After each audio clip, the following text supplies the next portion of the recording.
higayon nga nagka-meeting sa Cebu. It's my second time meeting here in Hong Kong. Maura gyapon katong ilang i-complete na yung room. Ito ang room sa una. The same complaint. It's still a small room from before. So, na-imagine din yung isa kung dili na may mga overcomer, mas isod pa kay 1,000 years itong aguton. Yes. Kaya pa tayo makagawas. Amen. If you imagine, if you will not become overcomers, it will be more difficult. Because Yes. it will take 1,000 years before it ended. Right. Mga working ones pamunta na diri trabaho para sa inyo pamilya, sa pagmaon sa inyong mga anak. So dili na may tumong anong trabaho mo diri.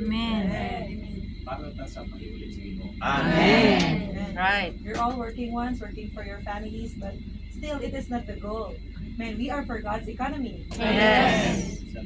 Asa ta nga dapat ibuta sa Ginoo. Dihan kita mo na ang atong pagtikad sa maayong yuta.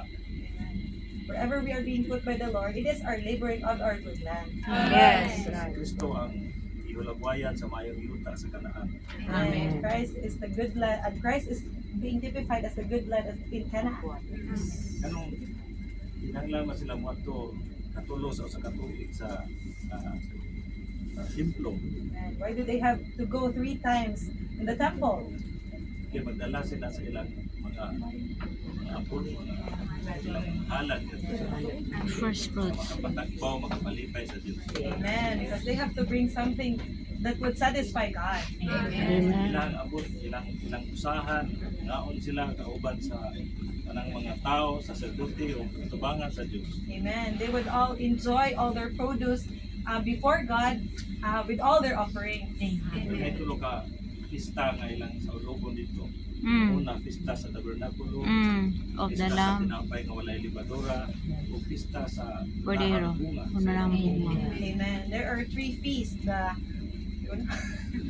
Feast Tabernacle. of Tabernacles, Feast of Unleavened Bread, and the Feast First of fruit. First fruits. First fruit.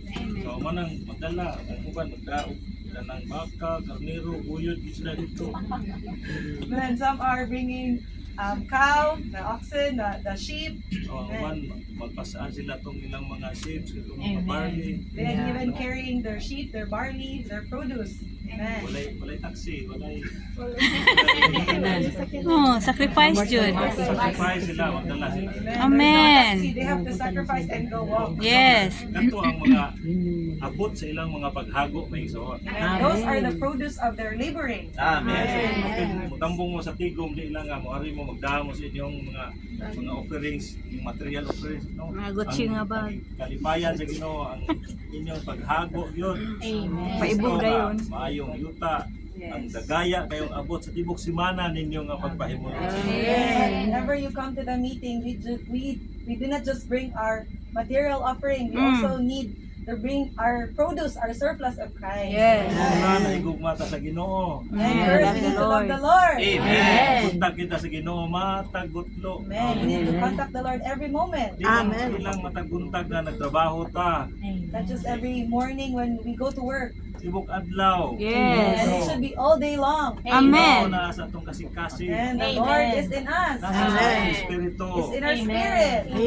Kaduha na higugmata sa iyang pulong. Amen. Second, we need to love the Lord's word. Kasi sige na lang magtrabaho, wala na mo basa-basa Biblia. Maybe you're all are working but not reading His word. Doon na po yung nagbasa sa Biblia, wala po sa Espiritu. Though many are reading but they are not in their spirit. Kaya lang ta maumulan sa pulong sa Ginoo. Amen. Saturated with the Lord's word. In the word of Christ. Dwell in us richly. Nasa tigo, mura tag popcorn ng taming soon. Popcorn. Hilingin kisa yung sunod. And in the meetings, we should be popcorn. We should not just look one another. Yan na ang kadato nga itong gidala niya sa iglesia. We have the rich surplus. We have the rich enjoyment of Christ in the church. Ikatulo, higugma na ito ang iglesia. Third, we love the church. Amen. Iglesia, maong balay sa Dios. And the church is the house of God. Ang pista sa mga tabernakulo. And the Feast of Tabernacles. Praise the Lord nga sa atong tigom. Marami siya pista may igsoon nga. Yes, right. Kami nakakaon sa inyong pagpaambit. Yes, Kamo po Kaon. nakakaon sa among Right. pagpaambit. Amen. It's like a love feast. You eat our produce and we also eat your produce. Amen. Madalat na tigom na email na gyud sukat pagsugod. Amen. In the meetings, if you just say amen and amen, O wala ka ni propesiya. no prophesying or sharing. Ang pagpropesiya sa usa ka bahin nakapalipay sa mga tao sa maigsoon o nakapadasig sa mga igsoon. Amen. Yes. Prophesying makes the saints happy and even strengthened. Apan alabaw sa tanan nagtukod ta sa lawas ni Kristo. And most of all, it also builds up the church. Una sa kablo sa 1 Building up. Corinthians 14:26 nan unsa man maigsoon Oh, sama. ang matag-usan ninyo doon na ba'y salmo, doon na ba'y Sinabi si Ate pagtulungan, Remy. doon na ba'y sa pa, dila. Oh, sabi siguro doon na dila, dalaron may soon. Amen. In 1 Corinthians 14:26, each one has. Amen. And maybe as we have a tongue. Amen. Kung maluyahon ta, naginanglan ta sa iglesia. Amen. Yeah. We need a church. Mga kapoy inyong trabaho, Yeah. manigid mo sa iglesia. Amen. And your work may make you tired, but you need to come to the church. Oh, Yeah. sa iglesia, tambal ni sa atong mga sakit may soon. Yes. Let's cure for our sicknesses. Amen. Tambal ni sa atong mga kaluyahon. Amen. Cure for our weaknesses. Kung madasig na punta, Di na po matigom. naginanglan ako na iglesia na ito may soon. As we are revived, the church also needs us. Kuha nila duha ka butang, kung maluyahon ta, mudoon ta sa iglesia. Amen. Madasig na ta, ang iglesia na po'y naginanglan nato. Amen. Dili gyud ta mubulag sa iglesia. Amen. Hallelujah. And we need to get the two things. When we are weak, we need to go to the meetings. of the Amen. church. But when we are revived or we are strengthened, the church also needs us. Yes. So, samtang nagtanaw ko sa mga tao ba, daghan kayo ilawom sa yuta. Yes. Ako sa train station. Yeah. Underground. Wala Miss Pilipinas na. When he was looking at the people, many are in the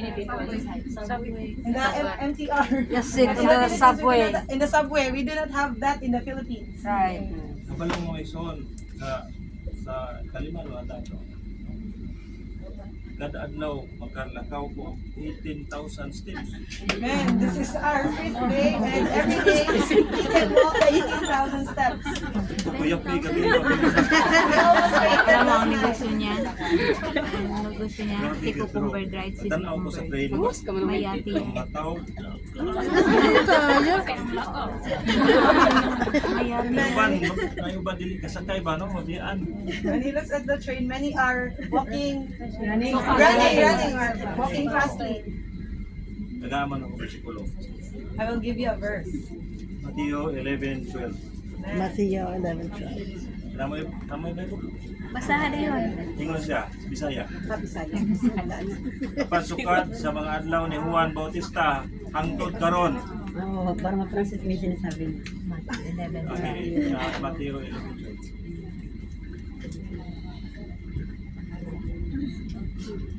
You 11-12. Overnight ka na.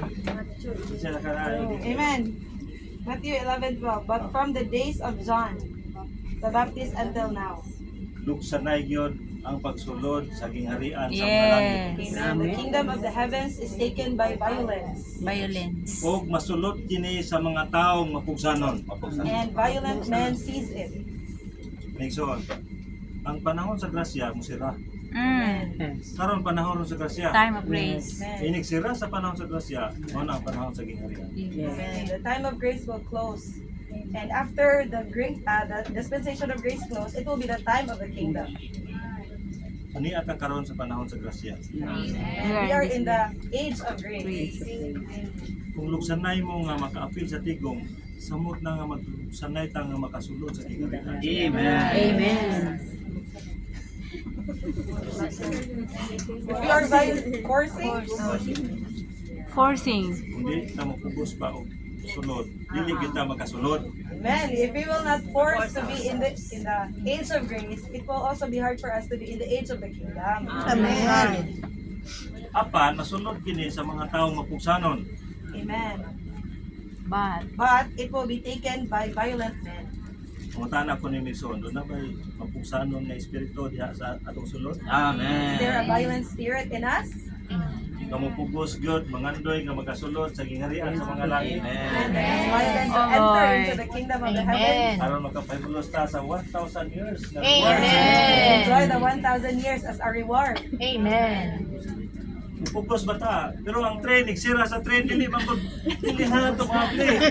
And whenever the train closes, we cannot force it to open. Yes. Sama po sa gingharian sa mga langit. Wala Same with the Sama kingdom po of sa the arka ni heavens. Noah. Same with the ark of Noah. Ang Diyos may nagsirado. Amen. Ang Diyos may musirado sa grasya. Yes, the Lord closed it, and also the Lord will also close the age of grace. Amen. Mo ni nahitabo sa 5 ka babae nga mangbuang. Bangbuang. Foolish. Foolish. Five Foolish. foolish women. Sa dihan, lakaw sila o mamalit sila og lana, nisirado na ang puntahan. Amen. The They door came to closed. buy the oil. The door was already closed. Niyo sila, ablihe mi. Master. Master opened the door. Kasi ito ba Gino? Wala ko kailanin ninyo. Oh Lord. The Lord told them, I do not know you. Sa inyong bation may so sa kadugay na sungkong nag-apil og meeting unya ingon mo sa Ginoo nga wala ko kailanin Lord ninyo. Jesus. What you feel when a lot of years you work in Hong Kong, but the Lord will tell you, I do not know you. Ano nga naman makaingon ng Ginoo ano nagasulti sa buwa sa kailan na to. Amen. Why did the Lord told No them that church he did not know life. them?